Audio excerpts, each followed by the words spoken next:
మనకి రూమ్ దొరికే వరకు మనతోనే ఉండమన్నాను. నీకేం ప్రాబ్లం లేదు కదా? నాకు కాదే ప్రాబ్లం, తను ఇక్కడే ఉంటే నీకు ప్రాబ్లం. నాకేం ప్రాబ్లం లేదు ధరణి. నువ్వు కూడా మా పెళ్ళికి వచ్చి నింటే బాగుండేది. నీకు తెలుసు కదా అక్క నేను యూఎస్ వెళ్ళానని. ఓ యుఎస్ బిడ్డ. అయినా మీ ఇద్దరు మేడ్ ఫర్ ఈచ్ అదర్ లా ఉన్నారక్క. Thank you. మాది అరేంజ్ మ్యారేజ్. అవునా బావా, పెళ్ళికి ముందు నువ్వు ఎవరినైనా లవ్ చేసావా?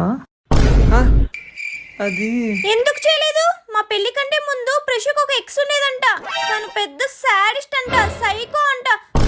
పాపం ప్రశుని ఏడిపించుకొని తినేదంట. ధరణి ఇప్పుడు ఎందుకు ధరణి తన గురించి? తెలియాలి కదా ప్రశు, అలాంటి అమ్మాయిని నేను ఎక్కడా చూడలేదు. అయిపోయినా దేవుడు.